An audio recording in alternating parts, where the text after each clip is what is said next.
Il est 9h30 à Santé, à Mongobele et à Kiri. Nous sommes dans la province du Maïndombe. Madame, Messieurs, bonjour et merci de votre fidélité. Sur Kiosque, vous regardez CCTV et ce magazine, le deuxième de la semaine. On va parler de ces verdicts dans le procès de l'activiste pro-démocratie Rossi Chimanga. Perpétuité assortie de 10 ans de sûreté pour Karine Makeso. Lui, il est de la police nationale congolaise, condamné dans cette affaire hier. Elle va pouvoir aller en prison militaire de Ndolo. Le tribunal militaire garnison de Matete a rendu ce verdict à l'issue de plusieurs audiences. On ne parle pas encore de l'épilogue, sa dégradation, mais aussi a été prononcée. Karine Lokesso qui attend faire appel au niveau de la haute cour militaire. On ne parle pas de l'épilogue, hein, parce que la partie de Karine estime que la condamnation, soit l'arrêt a été sévère et pense aller au niveau de l'appel. Les montants est de 115 000 $ en termes de dommages, intérêts pour les parties civiles. Un verdict vivement salué par les organisations de la société civile, tout comme les partis civils.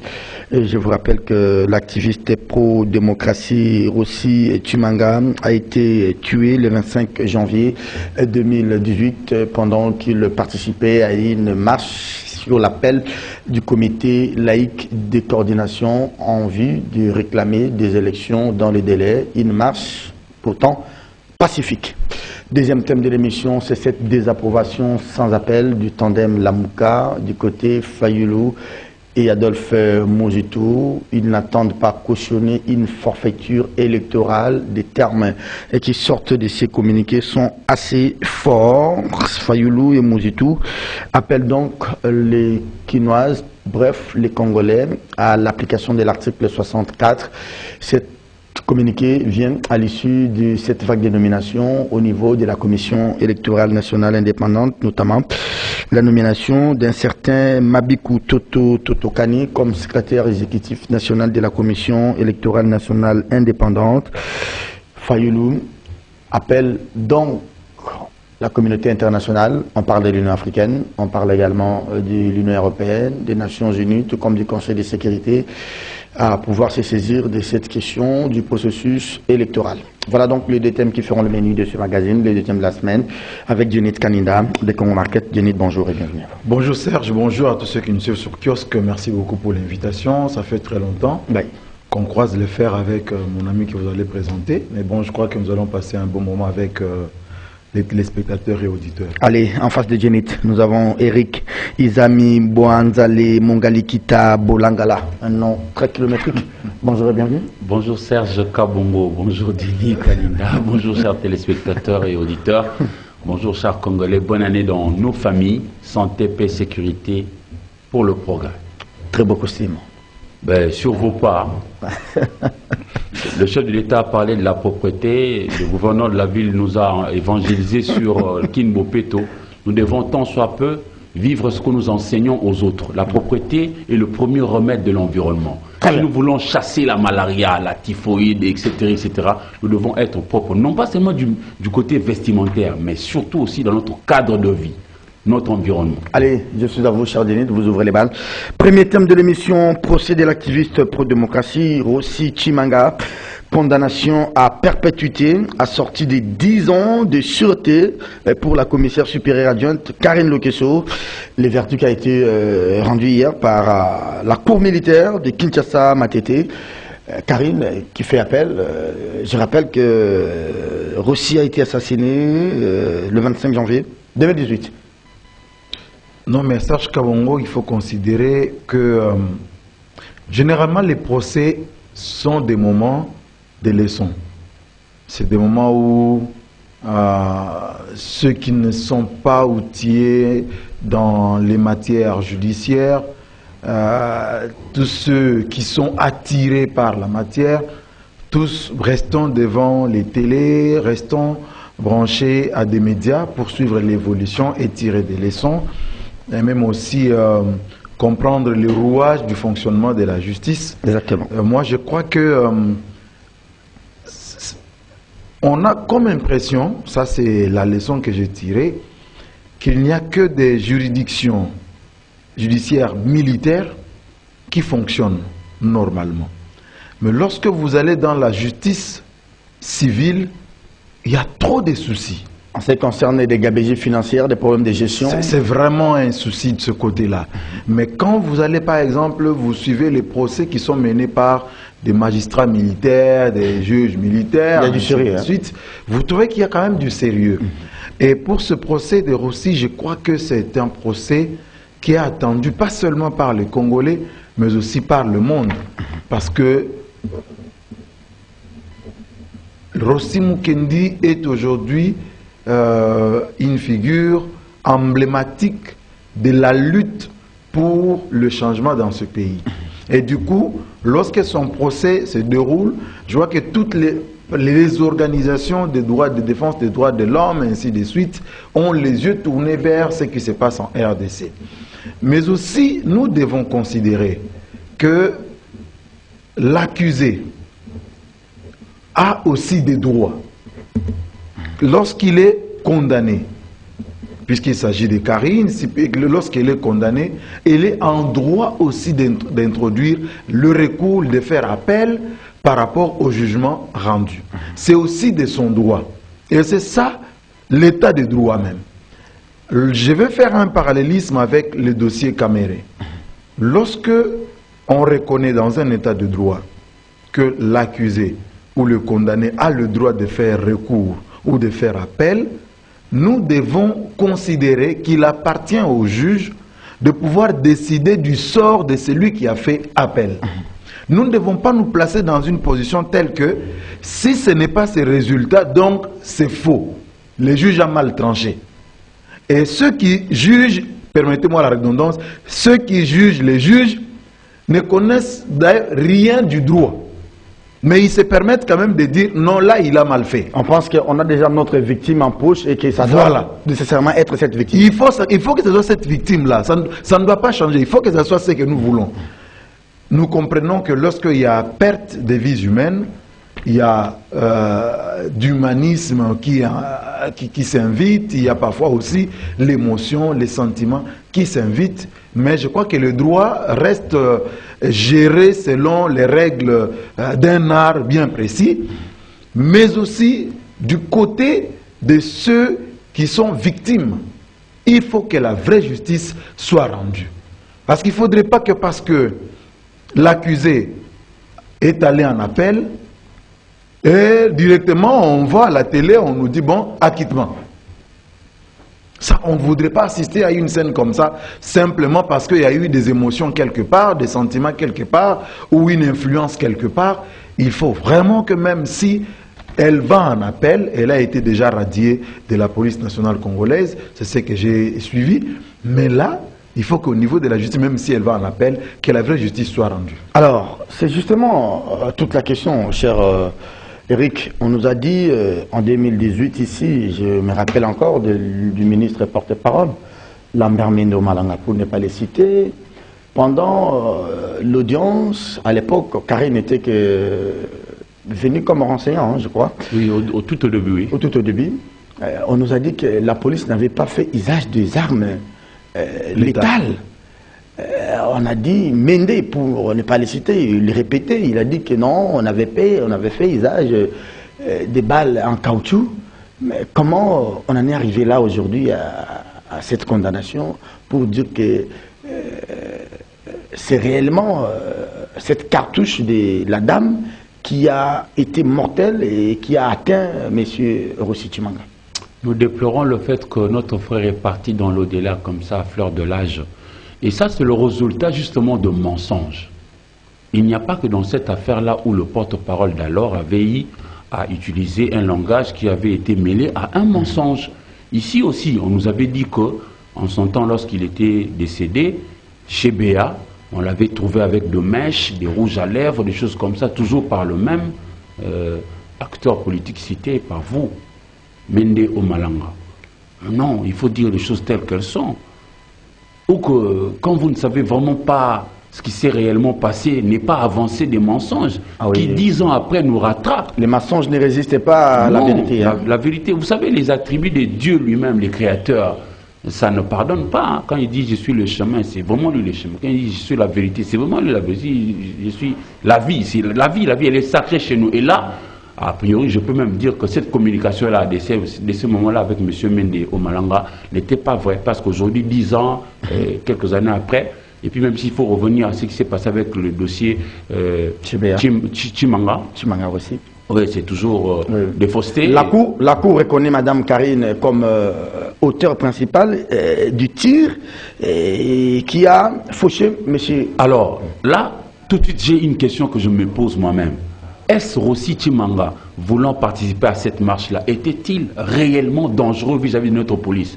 Qu'avait-il entre ses mains pour inquiéter notre police jusqu'à pouvoir lui ôter la vie par Mme Karine? J'ai parlé avec un officier de la police. Non, ça n'est trop. J'ai parlé avec un officier de la police. C'est vraiment un entretien off the record dont je tais les noms. Il est colonel Foul. Il m'a dit, Serge, vous savez, chez nous, quand il y a des mouvements de masse, parfois nous avons nos principes. On dit il faut que l'on ait la tête d'affiche, c'est-à-dire la figure de proue pour disperser les autres. Non, pour décourager et démoraliser les autres. Est-ce que c'était pas fait dans... Justement, moi je suis en train de me souvenir, il n'y a pas longtemps, le ministre actuel, porte-parole du gouvernement, Patrick Mouyaya Katembe, nous avait fait venir à un briefing au niveau de la RTNC où on avait fait venir d'un côté le porte-parole de la police et de l'autre le porte-parole de FRDC. Moi j'avais suggéré, j'ai même rappelé que dans plusieurs de nos colloques à l'issue, on dit au nombre de recommandations, n'est pas utiliser les munitions létales. À la place, utiliser les munitions qui peuvent probablement blesser, mais non tuer. Alors, j'ai demandé même au colonel Monamputu, qui lui est porte-parole de la police, la population s'en souviendra, j'ai demandé pourquoi est-ce qu'on ne peut pas ravir les armes à nos policiers? Et il m'a rétorqué la réponse par une autre question. Il me dit, monsieur, vous êtes chez vous à la maison, vous nous faites venir, monsieur de la police, je suis attaqué ici chez moi, et ils vont venir avec de matraques à la place. Parce que moi, je suis attaqué par des gens armés. C'était la réponse pour lui de la question que moi, je lui avais posée. Moi, j'avais juste suggéré que l'on puisse avoir probablement une unité de la police qui puisse avoir des armes. Ça, c'est spécialisé. Mais pour maintenir l'ordre public dans notre communauté comme ça, on n'a pas toujours forcément besoin des armes. Et puisque même l'image, aujourd'hui, exister, c'est véhiculer une bonne image. Quelle est l'image que nous véhiculons dans notre communauté? Parce qu'à chaque fois, c'est tout le jour, matin, midi, soir, que nous voyons des policiers armés jusqu'aux dents. Même pour réglementer la circulation. Toujours armés jusqu'aux dents. Je me pose la question, même lorsqu'une autorité se déplace pour aller à un deuil, un événement malheureux où il vient compatir. Non, messieurs, dames, ici chez nous, jusque-là, nous n'avons pas encore véritablement la culture de pouvoir tuer nos autorités. Nous les aimons, nous les accompagnons. Malgré le fait que jusque-là, elles aussi, nos autorités, n'ont pas encore réussi totalement à assouvir à nos besoins ou à apporter des solutions attendues par nous, comme préoccupation, l'eau, l'électricité, route, école, hôpital. On n'a pas encore obtenu tout ce que nous leur demandons. Mais nous les encourageons à pouvoir déployer beaucoup d'efforts pour nous apporter des solutions. Mais chez nous, non, c'en est tout. Les policiers en abusent. C'est comme si on leur a dit que pour savoir que vous avez fait votre travail, il faut qu'il y ait mort d'homme. Je ne dis pas que tous ils sont mauvais, non. Il y a des bons policiers chez nous, en République démocratique du Congo. Ça existe. Mais vous avez remarqué, peu avant que l'on termine l'année 2021, il y a eu beaucoup de bavures de policiers. Je prends plusieurs exemples. 2. Un ministre d'État en fonction, ministre des infrastructures. Nous déplorons ici le manque de routes. Il y a eu un sujet belge qui a barricadé la route du côté de Binza là-bas. Oui. Le ministre est allé avec sa délégation sur place pour voir ce qui se passait en vue d'apporter justement la solution attendue par nous, population. Mais il s'est fait tirer, le ministre Alexis Guissaro. C'est inacceptable. Avec un groupe de députés aussi. Hein. Inacceptable par un policier. Je me pose la question, celui-là a-t-il été vraiment formé? Deuxième cas, notre collègue commun, paix à son âme, Jean-Marie Louzingou, il terminait son travail. Je travaille avec lui à Antenne. Oui. Il rentrait chez lui à la maison, paisiblement. Il n'avait que sa caméra, son micro, pas autre chose. Était-il vraiment si dangereux vis-à-vis de la population ou vis-à-vis de la police? Non. Je répète, il y a des bons policiers, mais de plus en plus nous assistons à des bavures. Ah, mais ces genres de procès sont quand même, des procès pédagogiques. Hein. Quand même, c'est relayé sur les antennes de la RTNC, mais nous, autres médias privés, nous relayons. Il y a aussi des agents de l'ordre qui suivent, parce que moi, j'ai peut-être, à l'époque, j'avais assisté au procès de mon ami Péassona, mais il est parti d'Anou Boteti. Le policier qui était son garde du corps a dit devant le tribunal que c'était pour lui sa première fois de tirer une balle. J'ai dit, mais comment un policier qui n'a pas été au champ de tir, qui n'a jamais tiré, les premiers jours, il tire une balle, c'est le jour où on a agressé son chef. Donc, c'est quand même des choses à rectifier au sein de nos forces de défense et de sécurité. Et pour les cas de Rossi, c'est quand même un cas dur pour la famille. Son père est décédé aussitôt après, il n'a pas supporté la douleur. Est-ce que maintenant la famille sait faire le deuil et peut-être oublie? Bon, je crois que ce n'est pas encore le moment, étant donné que Madame Karine est allée en appel. Donc, oui. Je crois que la famille aura encore son mal en patience. Pour combien de temps, on ne sait pas trop. C'est vraiment très douloureux. Mais l'échange tout à l'heure avec Eric m'amène, moi, à la problématique de comment est constituée nos forces de sécurité, nos forces de défense. Comment elles sont constituées? Comment nous-mêmes de la famille, oui. Qu'est-ce que nous donnons à l'État Comment on arrive à intégrer la police nationale congolaise? Un jour, j'étais sidéré, j'étais avec des policiers qui gardent une autorité quelque part et ils étaient en train de causer. Moi, j'étais à côté. Mais ils ont dit, non, ils parlaient de leur collègue qui est décédé. Et puisque sa femme devait continuer à élever les enfants et qu'il n'y avait pas une autre solution, on a pris la femme. On l'a enrôlé au sein de la police à la place de son mari. Et elle est devenue... En fait, la dame était là avec eux. Elle s'était déplacée parce qu'elle devait faire une course. Et c'est quand elle s'est déplacée qu'eux ont commencé à raconter l'histoire, comment est-ce que la dame a intégré la police. Donc, juste après le décès de son mari, quelques temps après, on l'a pris, on l'a mis dans... C'est comme ça s'est fait à l'administration publique. Les pères qui étaient directeurs de la DGDA, ils meurent, on voilà, prend le matricule là, on prend, on donne à l'enfant. Donc, la dame est maintenant policière. Elle est là en train de garder cette autorité. Est-ce qu'un jour, elle est allée dans le champ de bataille? Est-ce que vous vous souvenez de cette vidéo qui a circulé à Kinshasa sur WhatsApp et les réseaux sociaux où on demandait aux policiers de pouvoir décomposer l'arme et de la recomposer et qu'elle n'arrivait pas? Je crois que c'était au centre d'instruction avec le général Kanyama, si je ne m'abuse. Donc vous voyez comment est-ce que les gens débarquent dans la police. C'est un jeune du quartier qui est un bon chauffeur. On le prend par le colonel ou par le général, oui. Il le conduit et après demain il est en tenue. Oui.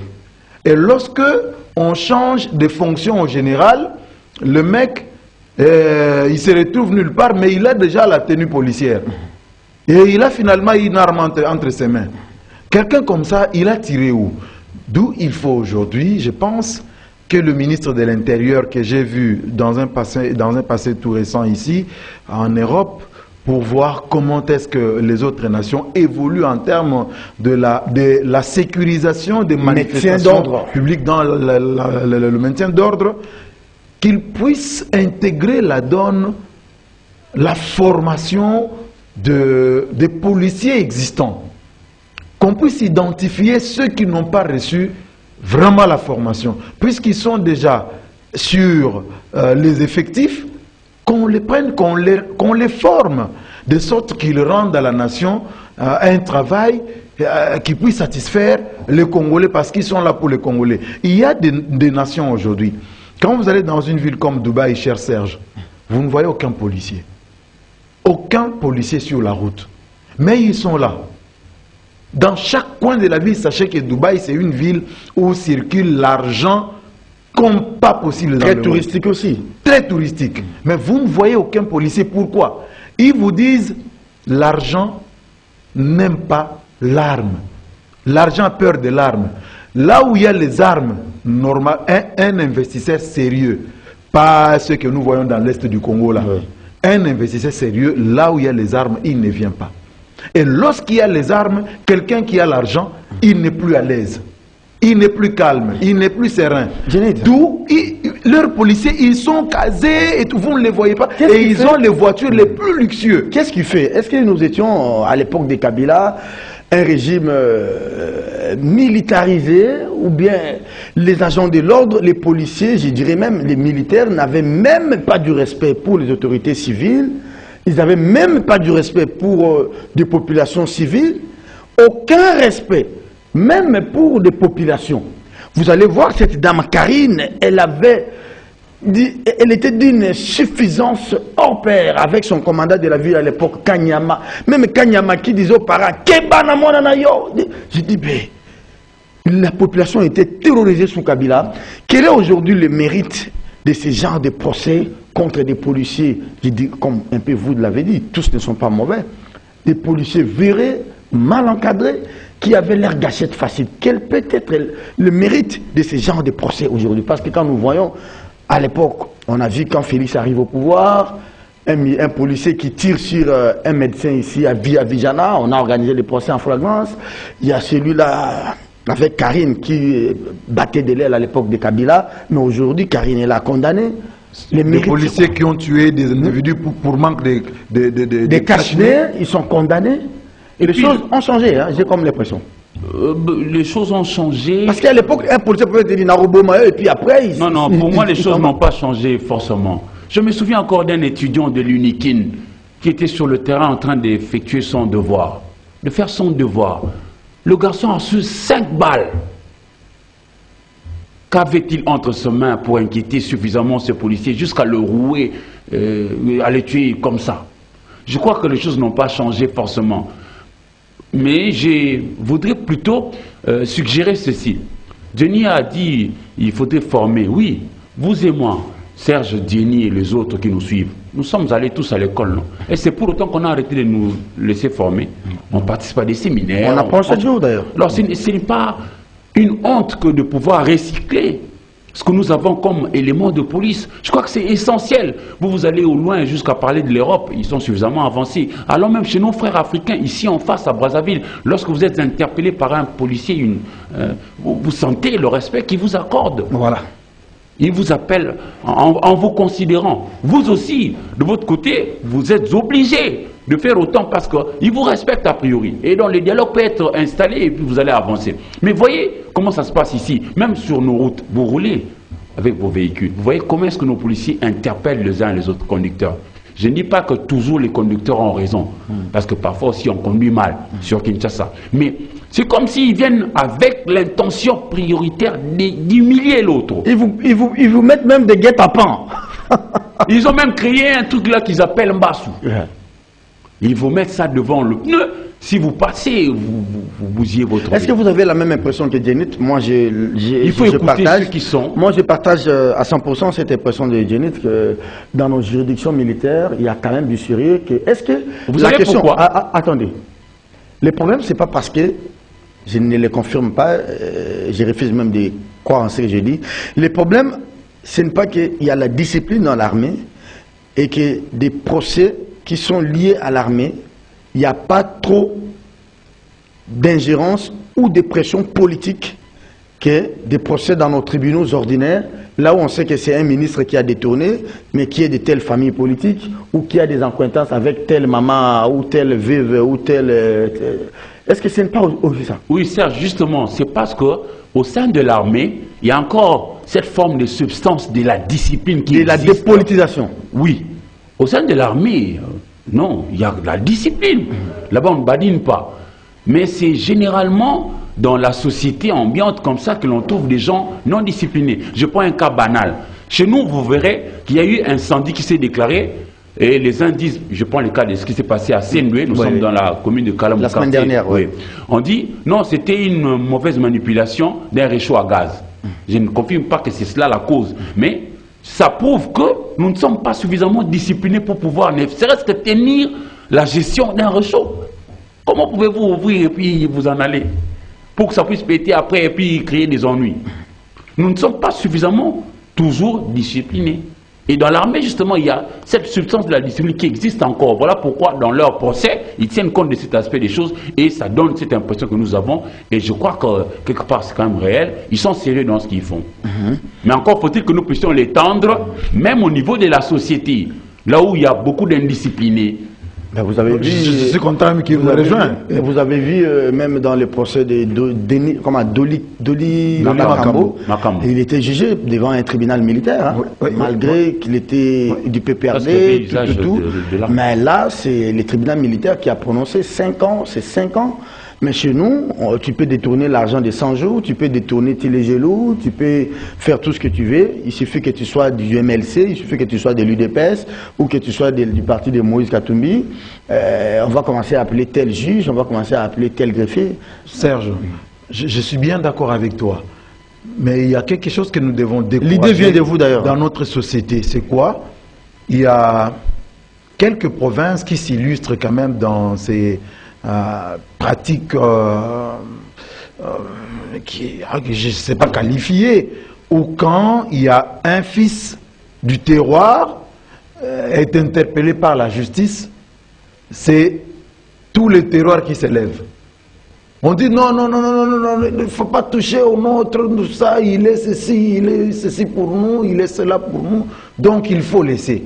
Il y en a qui vont jusqu'à prendre les armes, parce que il y a eu des condamnations, alors que dans l'armée ou dans la police, il n'y a pas ça. Oui. Il n'y a personne, il n'y a aucun village qui va s'élever parce que l'assassin de Rossi Timanga a été condamné. Il n'y a aucune province qui va se soulever. Mais lorsque vous êtes dans des juridictions civiles, lorsque vous osez toucher, c'est bon, c'est tous les bas-fleuves qui s'élèvent, c'est tous les Mayombe qui s'élèvent, ou c'est tous les Bumba qui s'élèvent.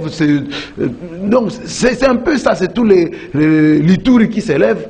Il faut que nous puissions décourager ce genre de choses. Ça pousse les juges, je ne sais pas si ces juges-là, on peut aussi l'appeler juge, lui aussi. Comment est-ce que, parce qu'il y a une influence, il y a des pressions, vous devez céder, mais bon, parfois, il y a même des cas où on vous menace de mort, on menace votre famille de mort. Je ne sais pas en ce moment-là, est-ce que vous avez toujours votre indépendance d'esprit pour pouvoir dire le droit? Il y a tout ça, mais je crois qu'en ce moment-là, puisque nous parlons de la police et du procès de Rossi Timanga, je crois que le ministre de l'Intérieur a quand même du travail à faire. Moi, je ne le sens pas. Ce ministre, à vrai dire, je ne le sens pas. On aurait voulu vraiment le voir amener quand même des réformes. C'est quoi? Lorsque nous parlons de la formation, nous parlons du recyclage. Qu'est-ce qui a été fait depuis qu'il est là? Le ministre Asselo? Non, moi je ne le sens pas. En tout cas, je ne le compte pas parmi les grands ministres de l'Intérieur que nous aurons connus dans ce pays. Alors qu'il y a des grands défis. Le président parlait de « nous allons humaniser la police ». Mais aujourd'hui, 3 ans après, est-ce qu'on a réussi à humaniser la police? Au contraire, ces derniers temps, on a connu plus de bavures dans la police qu'avant. Des polices qui ont eu la gâchette très facile. Alors qu'un peu, quelques mois après la prise de pouvoir par Félix Tshisekedi, on a senti quand même que il y avait la calmie, les policiers, ils devenaient quand même un peu respectueux, comme vous disiez ici. Mais aujourd'hui, c'est pas le cas. Et ça, c'est le travail du ministre.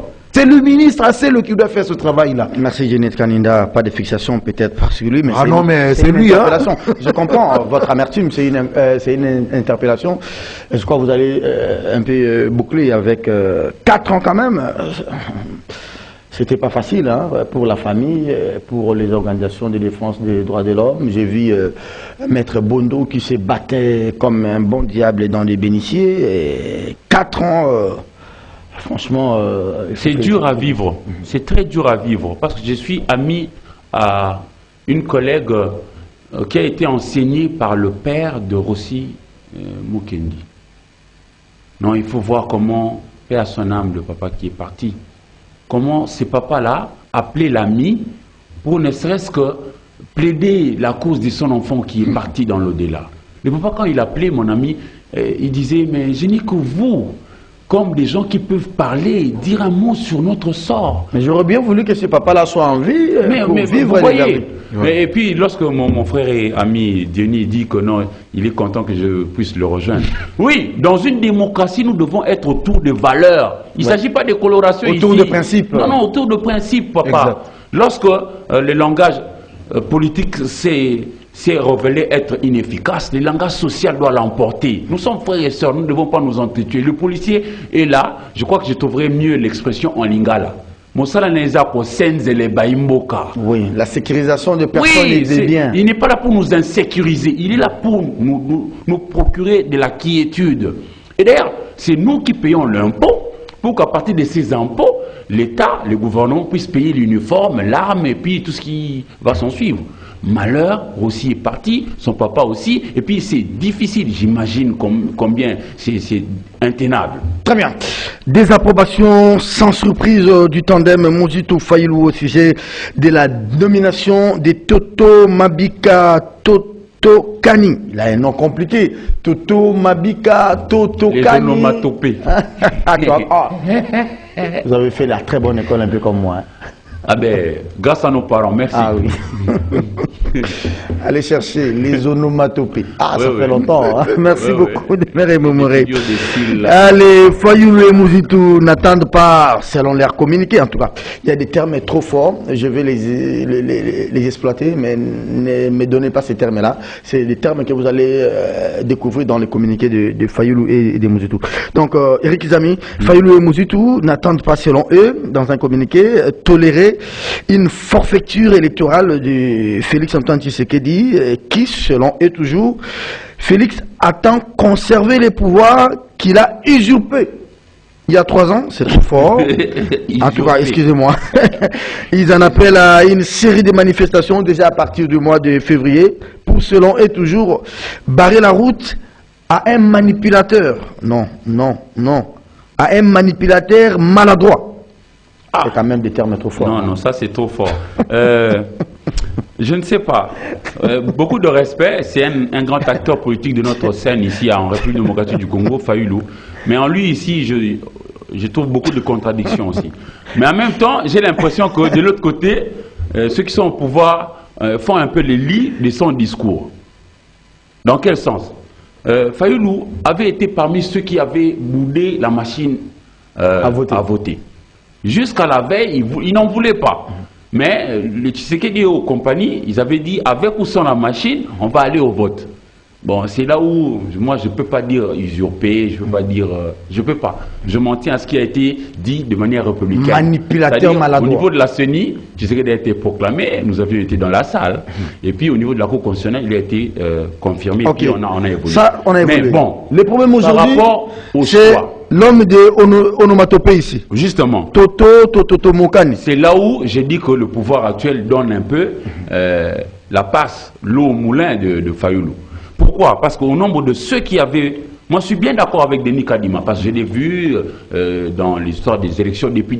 Il est là, depuis, il s'y connaît, il est dans son élément, ça va. Et les autres, ils vont venir et puis ils vont aller. Mais seulement par rapport au secrétariat exécutif national. C'est les postes le plus élevés au niveau de la CENI, hormis tous ceux qui viennent comme membres du bureau et plénière. C'est comme le secrétaire général. Dans le jour où le mandat de M. Kadima et les autres là va s'estomper, c'est celui-là qui sera le numéro 1. Un peu là, au poste où a été Ronsard Malone Dangimbi. Ronsard Malone Dangimbi, quoi que l'on dise à gauche et à droite, il a été vraiment dans son élément. Il s'y connaît. Par contre, lui, au nombre de ceux que j'ai vus comme prétendants, ah ben encore faut-il qu'il fasse ses preuves. Je ne dis pas qu'il ne s'y connaît pas, parce que je ne le connais pas, il faut que je le découvre. Donc, c'est très tôt pour que je me prononce vraiment sur sa personne. Mais est-ce qu'en face de lui, il y avait des candidats sérieux? Si, il y avait des gens qui ont déjà eu à gérer les CEP, c'est-à-dire le secrétariat exécutif provincial. Ouais. Dans des provinces, être le numéro 1. Nous, Kinshasa, nous avons aussi notre Denis Kadima, dans le numéro 1 de la CENI. Ouais. Et le Congo central, et que sais-je encore, parmi les 26 provinces. Alors, il y a au nombre de ceux-là... Nous avons aussi les chefs d'antenne de chaque district. Oui, et à ces niveaux du secrétariat exécutif national, on ne vient pas apprendre. On doit être capable de pouvoir vraiment maîtriser la manière dont les choses évoluent chez nous. Parce donc, que vous il savez, ne s'agit pas de maîtriser l'informatique ou la technologie. Non. Il ne s'agit pas de l'informatique ici. Les élections, pour moi, Serge, excusez-moi, c'est avec humilité que je le dis, les élections, pour moi, c'est l'expression même du fonctionnement d'un État. Les élections exige la conjugaison de nos efforts à nous tous. Nous, journalistes, nous avons le devoir de pouvoir aller sur le terrain, collecter les informations, les traiter, venir les diffuser pour donner la bonne information à la population. Les députés et sénateurs qui sont au niveau du Parlement, eux, leur rôle c'est de voter des lois qui... Ça c'est connu, allons vite, allons dans l'essentiel. Oui, l'essentiel c'est qu'on ne viendra pas apprendre à ce niveau-là. Si réellement... parce que je prends un cas, quand on organisait les élections de 2018, je voudrais illustrer ma pensée, les gens de l'UDPS en ce moment-là ne voulaient pas de Jean-Pierre Kalamba Ngalulawa Moulumba, il était rapporteur. On lui a fait des problèmes comme quoi qu'il devrait quitter parce qu'il ne respectait plus, je ne sais pas, leur accord avec l'UDPS et tout ça. Mais ce monsieur-là a beaucoup aidé la CENI. Je me souviens lorsqu'on était en train de faire la vaste opération pour constituer le fichier électoral, au Kassai notamment, les autres personnes qui ne voulaient pas venir se faire enrôler, et lui, en langage vernaculaire, en langue du coin, il est arrivé à persuader plusieurs personnes. Et on a avancé comme ça. Le type était vraiment dans son élément, il s'y connaissait. Mais au niveau politique, pour des raisons politiciennes, on n'en voulait pas. Je crains que l'on ait voulu mettre quelqu'un qui ne sera pas forcément à la hauteur, comme l'a été celui qui venait de partir, Ronsard, parce que Ronsard, il s'y connaissait. Donc, je suis en train de dire à notre population, pour moi, humblement, je voudrais le voir à l'œuvre pour bien le juger, parce que là, c'est trop tôt. Il est informaticien, qu'est-ce qu'il connaît véritablement du secrétariat exécutif? Oui, exactement. La manipulation des données électorales. Mais c'est pas facile, hein. C'est pas facile. Pas facile. Je vais revenir à vous. Djennet Kaninda, c'est encore une crispation de plus, au-delà de celle de Denis Kadima. C'est vraiment les noms de Toto qui divisent encore la classe politique. Et Fayoulou Mouzoutou appelle à des manifestations. Ils sont dans leur concept dépénalisation. Comment? Dépolitisation. Bon, dépénalisation, je parle des États généraux. Dépolitisation de la CENI. Et ils pensent que déjà, à l'absence d'un bilan pour Félix Tshisekedi, il attend faire un braquage électoral. Voilà pourquoi il commence à positionner ses pions. Bon, moi je suis un peu embarrassé parce que c'est que Eric disait tout à l'heure par rapport aux politiques, ceux qui gèrent la République aujourd'hui font le lit du discours de Fayoulou. Je suis bien d'accord avec lui, en partie. Parce que lorsque vous gérez, vous devez être en mesure de communiquer suffisamment pour que la population ou les acteurs politiques ou les concernés soient informés de ce que vous faites. Et ça doit toujours être accompagné, permettez-moi de me répéter, la communication, communiquer à la population ce qu'on fait. Quel est le travail du secrétariat exécutif de la CENI? Il y a par exemple la supervision du bureau de la CENI. Le secrétariat national est chargé de mettre en œuvre les décisions de la CENI. Du bureau et de la plénière. Voilà. Coordonner les activités administratives et techniques des directions techniques des secrétariats exécutifs provinciaux. Et les antennes. Et des antennes. Oui. Répercuter auprès des directions techniques des secrétariats exécutifs provinciaux et des antennes les différentes orientations, décisions et instructions des assemblées plénières, ainsi de suite. Tout ça, est-ce que ça a été vulgarisé? Est-ce que ça a été dit suffisamment sur kiosque, sur CCTV? Vous le dites d'ailleurs. Voilà, vous me donnez l'occasion de le dire. Mais c'est toute une panoplie de charges qui reviennent au secrétaire exécutif national. Si la CENI, déjà à partir de maintenant, se mettait, je ne sais même pas s'ils ont déjà commencé les conférences de presse comme Apollinaire Malouma. Non, jusqu'à là pas encore. Comme, ils ont fini les séminaires d'imprégnation. Voilà. Donc, moi, je crois que ça doit commencer. Parce qu'ils ont lancé l'appel d'offres. Ils ont dit, voilà, nous allons recruter le secrétaire exécutif national. Ce n'est pas une nomination où Félix Tshisekedi, dans son bureau, il dit, bon, voilà, apportez-moi 3 noms, je décide, voilà, je mets un tel. Non. La CENI a lancé l'appel d'offres. L'appel à candidature. Venez vous manifester. Les gens ont soumissionné. Ils ont déposé leur CV. Les critères étaient définis. Il faut avoir un master en ceci, il faut être... Le confrère dit qu'il était moins disant que plusieurs autres. En ce qui concerne la question électorale. Vous savez, lorsque vous êtes un recruteur, vous ne tenez pas compte que de la qualification académique. Non. Il y a plusieurs critères qui entrent en ligne de compte. Justement, oui. Parce que quelqu'un peut être licencié, mais par rapport au poste qu'il doit occuper, il y a quelqu'un d'autre qui a plusieurs atouts et même plus d'expérience, Oui. mais c'est un gradué.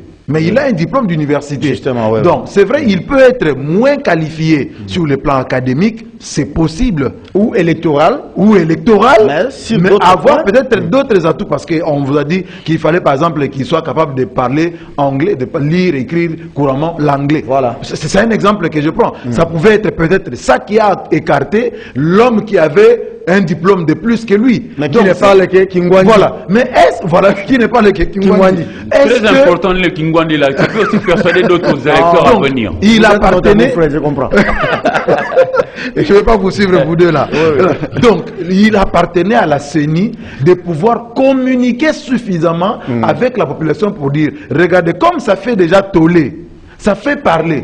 Pour éviter qu'on ramène le tout sur le président de la République, c'est qu'Éric disait, ceux qui dirigent font les lits du discours de Fayoulou. La CENI aurait communiqué suffisamment. Voici les critères. Voici les personnes que nous avons reçues. Voici la personne qui a gagné. Sur quelle base nous l'avons retenu. Et voici comment, dans quelles Apparemment, conditions ça a été il a fait été nommé. dans un camouflé. Oui. Et ça cafouillage, facilite le discours de Fayoulou qui commence à tirer à boulet rouge sur le président de la République qu'on voit partout, effectivement, parce que c'est lui le garant de la nation, c'est lui le garant du bon fonctionnement de toutes les institutions. La CENI étant une institution d'appui à la démocratie, Fayoulou ne peut que je lis nulle part dans je le crois que là, nulle part dans le communiqué. le président Fayoulou est en train de se tromper aussi des chemins. Alors, Parce que le plus important ici, c'est de se préparer à aller aux élections. On a vu l'UDPS à l'époque. L'UDPS, quand Kabila était en train d'organiser les élections, que ce soit en 2006, en 2011 ou en 2018, dans un premier temps, l'UDPS résister dans la contestation. Rester dans la contestation. Non, non, non, pas Malou Malou. Non, pas Mulunda. Non, pas... Oui, contestation. Mais ça n'a pas retenu le pouvoir public à avancer dans l'organisation. Un peu comme le président Martin Fayoulou, ce qu'il doit faire maintenant, c'est de s'organiser. Comment avoir un dispositif de contrôle, d'observation et de surveillance électorale. Merci. Même si vous placez votre Kadima, même si vous placez votre Totokani, mais les gens qu'il aura dans des bureaux pour surveiller les opérations électorales, mais quelle est la plus grande difficulté qu'il a connue dans la contestation ici? C'est parce qu'il n'avait pas de preuves. Merci beaucoup. Il a suivi, maman lui a dit, nous avons toutes les preuves. Il a dit, ah, le MLC a des preuves. Le MLC va me donner. Merci non, Denis. la belle chose va me donner des preuves. Merci alors que lui-même n'était pas organisé. Merci Denis. Mais il ne suffit pas. Il ne suffit pas. La loi électorale dit qu'on devrait publier les résultats bureau par bureau, centre de compilation par centre de compilation. Mais même si vous avez toutes les preuves et que les pouvoirs publics décident, comme Kabila avec Nang l'ont fait en 2018, de publier les résultats sans passer par bureau. C'est ça toute la difficulté. On va terminer aujourd'hui. Une minute à chacun. Le président, je ne sais pas moi, il faut parler en termes de mise en garde ou bien il a fait un avertissement aux membres du gouvernement. Il n'attend plus revoir ce qu'il a vécu dans les Grands Kasaï à la province de l'Équateur. Il va s'y rendre au mois de mars. Donc au mois de mars, c'est dans 2 mois. J'espère qu'il va tenir cette conférence de gouverneurs chez moi à Guémena. Parce qu'en Badaka, il y a eu déjà une conférence de gouverneurs. Sous le président Kabila, oui. Sous Kabila, il y a eu une conférence de gouverneurs. Cette fois, ça sera chez moi à Guémena. Qu'est-ce que vous en êtes déjà sûr que ça sera Guémena? Mais il faut pas alterner. Bouende ou à Lissala? Oui, bon, entre Guémena, Gbadolite. Oui, Guémena, Lissala, Bouende ou soit Gbadolite. Voilà. Mais surtout pas Mandara. Mandara est déjà écarté. Oui, Denis. Bon, Eric, au bout de 2 mois. Attendez, pas de souci. Maintenant, il commence à menacer les ministres. Au bout de 2 mois, les ministres vont faire quoi? C'est ce qu'il faut faire. Ces ministres-là, il faut les menacer, mon frère. Dans 2 mois, ils vont faire quoi? Non, il faut les menacer. Il y a des ministres qui tournent le pouce. Regardez, quel est ce ministre qui est déjà allé à Bouende? Voilà. Quel est ce ministre? Combien sont allés en Bandaka? Est-ce qu'il n'y a pas de problème dans leur secteur? Sur leur secteur. Les ministres ne vont que à Okolozi, Lualaba, Lubumbashi. Voilà. Ils ne vont que à Matadi, à Boma, à Mwanda. Là, ils peuvent aller. Pas à Gbadolite. À Goma, ils peuvent aller. Ni à Gemena. Non, à Kaemba. Combien est-ce qu'il y a un ministre qui connaît que nous avons une entité qui s'appelle Kingwangala, qui s'appelle Kaemba, qui s'appelle Idiofa? Pas Ikongila. Non, mais ils ne travaillent pas. Mais il faut maintenant. Attendez, maintenant on va commencer à menacer les ministres. Maintenant les ministres vont chercher l'argent où? Pour aller descendre, qui réhabiliter la route. Mais c'est comme ça qu'il faut dire aussi. Non, mais regardez. Nous avons, quand vous voyez par exemple la ministre du portefeuille. Oui, Maman Adel Kainda, la princesse Adel Kainda. Non, mais on sent que cette dame-là est en train de travailler. Elle est à sa place. Vous savez, vous comprenez qu'elle est à sa place parce qu'elle initie des projets, elle initie des réformes et elle amène auprès du Premier ministre. Le Premier ministre, son travail, c'est quoi son rôle, le Premier ministre? Le travail du Premier ministre, c'est d'avaliser, c'est de coordonner, c'est de donner le go. C'est le chef d'orchestre. Vous lui amenez un projet, il vous dit, ok, cher ministre, je crois que vous pouvez mettre en branle, vous pouvez exécuter votre projet. Il vous donne le go. Vous allez. Mais quand vous avez des ministres qui restent au bureau dans la salle climatisée et ils attendent que le président dise qu'il va à Bandaka pour qu'il se précipite maintenant à aller voir qu'est-ce qu'il y a en Bandaka. Cher ami, une sollicitation. Est-ce que dans les 100 jours, la grande province de l'Équateur, qu'est-ce qui a été fait dans les 100 jours? Rien. Est-ce que dans les projets Tilé-Gelou, qu'est-ce qui a été pris en charge dans le nord Ubangi, sud Ubangi, Mongala, Équateur et Tchouapa? Dans les programmes Tilé-Gelou. Le flou. Dans les grands Équateurs. C'est le flou. Combien de kilomètres construits? Même en terre battue. C'est le flou. À part peut-être les bacs là qu'on va jeter sur la rivière Ubangi, qui est ici au chantier naval de la RVF. Alors, qu'est-ce que vous voulez demander maintenant au ministre de faire pendant que vous avez tout un programme inégalité sociale? Vous demandez au FPI d'injecter 14 millions dans les Grands Kassai, mais les 14 millions n'arrivent pas à l'Équateur. Ils se volatilisent. Maintenant, non. Il n'y a pas une fils que 2 millions à l'Équateur. Mais 14 millions inégalité. Il n'y a pas qu'inégalité dans les Kassai, il y a aussi inégalité au Bandundu. Il y a aussi inégalité à l'Équateur. Etc. Mais c'est comme ça qu'il faut voir. Maintenant là, dans 2 mois, que peut-on faire? Voilà. C'est difficile. Alors, la délégation du chef de l'État, lorsqu'elle va se déplacer, elle aura besoin d'être logée.